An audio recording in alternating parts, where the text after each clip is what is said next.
नमस्कार बंधुरा आमार এই ছোট্ট চ্যানেলে আপনাদের সবাইকে স্বাগতম। আমি আজকে আপনাদের বানিয়ে দেখাবো দুধ চুষি পিঠা। তো চুষি পিঠা বানাবার জন্য সবার আগে একটা কড়াইতে দিয়ে দিচ্ছি 2 বাটি জল, আর জলের মধ্যে দিয়ে দিচ্ছি স্বাদ মতো নুন। এখন এই নুনের সঙ্গে জলটা খুব ভালো করে গরম করে নিতে হবে। অবশ্যই কিন্তু 4-5 মিনিট সময় ধরে এই জলটা গরম করে নিতে হবে।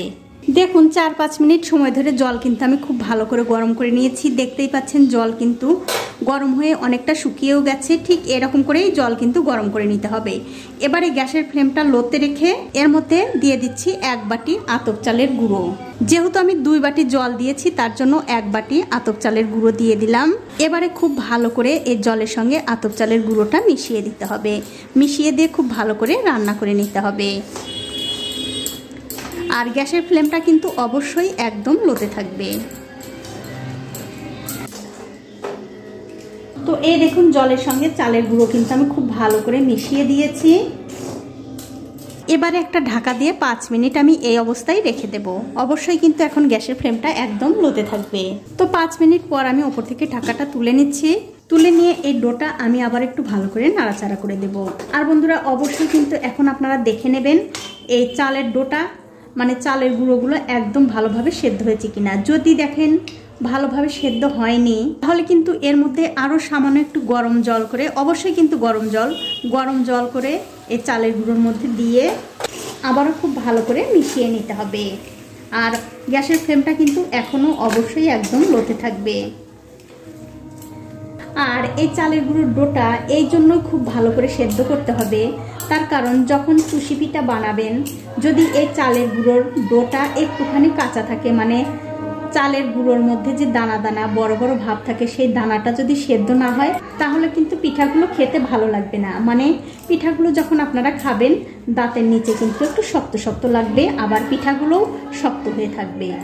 তার জন্যই আমি আবারও বলছি এই চালের ডোটা কিন্তু অবশ্যই খুব ভালো করে সেদ্ধ করে নিতে হবে। দেখুন এই চালের ডোটা কিন্তু খুব ভালোভাবে সেদ্ধ হয়ে গেছে। এখন আমি গ্যাসের ফ্লেমটা বন্ধ করে দিয়ে আবারও ঢাকা দিয়ে 5 মিনিটের জন্য রেখে দেব। ঠিক 5 মিনিট পর আমি আবার ঢাকাটা তুলে নিচ্ছি।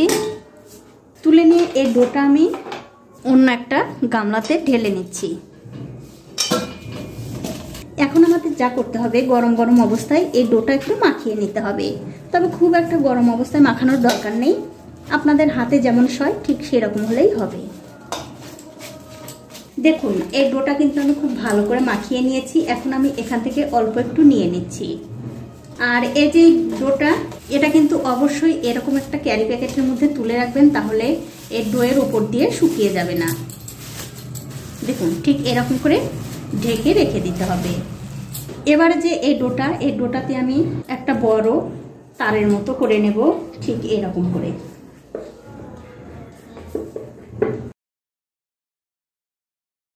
দেখুন ঠিক এরকম করে একটু লম্বা লম্বা করে তারের মতো করে বেলে নিতে হবে। দেখুন ঠিক এরকম করে লম্বা লম্বা করে বানিয়ে নিতে হবে। তো এই দেখুন একসঙ্গে কিন্তু আমি অনেকগুলো তারের মতো করে নিয়েছি। এখন এখান থেকে একটা তার নিয়ে ঠিক এরকম করে হাত দিয়ে একটু ঘষা দিতে হবে। এরকম করে ঘষলেই কিন্তু এই চুষি পিঠাগুলো হয়ে যাবে। দেখুন আর যখন আপনাদের হাতে একটু একটু করে লেগে যাবে তখন কিন্তু অবশ্যই একটুখানি চালের গুঁড়ো ছড়িয়ে দিয়ে এই পিঠাগুলো বানিয়ে নেবেন।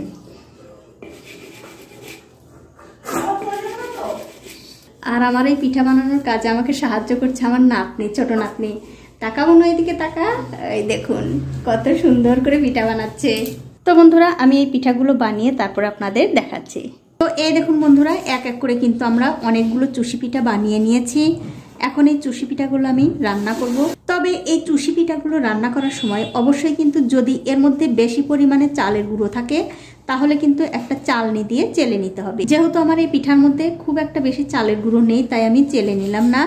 আর এই সব পিঠা বানানোর জন্য কিন্তু আমাকে সাহায্য করেছে আমার এই নাতনিরা। দেখুন এটা হচ্ছে ছোট নাতনি আর এটা হচ্ছে বড় নাতনি।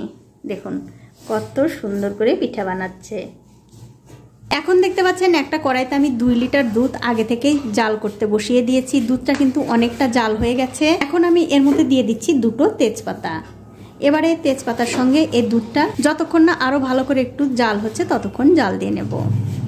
দেখুন দুধটা কিন্তু আমি খুব ভালো করে জাল দিয়ে নিয়েছি, দেখতেই পাচ্ছেন দুধের মধ্যে কিন্তু বলক চলে এসছে। এখন আমি এর মধ্যে দিয়ে দিচ্ছি খেজুরের ঝোলা গুড়। এখানে প্রায় 600 গ্রামের মতো খেজুরের ঝোলা গুড় আছে।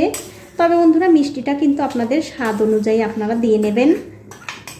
এখন এই গুড়ের সঙ্গে এই দুধটা আবারও খুব ভালো করে জাল দিয়ে নিতে হবে। দেখুন গুড় দেওয়ার পর দুধটা কিন্তু আমি আবারও খুব ভালো করে জাল দিয়ে নিয়েছি, দেখতেই পাচ্ছেন দুধের মধ্যে কিন্তু বলক চলে এসছে। এখন আমি এর মধ্যে দিয়ে দেব আগে থেকে বানিয়ে রাখা সেই চুষি পিঠাগুলো। আর পিঠাগুলো কিন্তু আমি একটুখানি চেলে নিয়েছি, তার কারণ এর মধ্যে একটু আধটু যা চালের গুঁড়ো থাকে সেটাতেই কিন্তু দুধটা অনেকটা ঘন করে দেবে, সেই জন্য কিন্তু অবশ্যই এই পিঠাগুলো চেলে নেওয়া দরকার। এখন আমি গ্যাসের ফ্লেমটা বাড়িয়ে দিয়ে 4 থেকে 5 মিনিট এই পিঠাগুলো দুধের সঙ্গে খুব ভালো করে রান্না করে নেব। আর রান্না করার সময় কিন্তু বন্ধুরা অবশ্যই একটু হালকা হাতে নাড়াচাড়া করে দিতে হবে, তাছাড়া কিন্তু এই পিঠাগুলো নিচে লেগে যেতে পারে। দেখুন গ্যাসের ফ্লেমটা বাড়িয়ে দিয়ে 5 মিনিট সময় ধরে এই পিঠা কিন্তু আমি খুব ভালো করে রান্না করে নিয়েছি। দেখতেই পাচ্ছেন পিঠাগুলো কিন্তু খুব ভালোভাবে সেদ্ধ হয়ে গেছে, আবার দুধটাও কিন্তু অনেকটা ঘন হয়ে গেছে। এর চেয়ে বেশি ঘন করা যাবে না, তার কারণ এই পিঠাটা যখন ঠান্ডা হবে তখন কিন্তু অনেকটাই জমে যাবে। এবারে আমি গ্যাসের ফ্লেমটা বন্ধ করে দিয়ে এখন আপনাদের একটু পরিবেশন করেও দেখাচ্ছি কতটা সুন্দর হয়েছে। দেখুন এইভাবে চুষি পিঠা বানিয়ে একদিন হলেও বানিয়ে খেয়ে দেখতে পারেন, আর খেয়ে আপনাদের কেমন লাগলো সেটাও কিন্তু আমাকে জানাতে ভুলবেন না। তো বন্ধুরা আজ এই পর্যন্তই, দেখা হবে অন্য কোনো নতুন ভিডিও নিয়ে।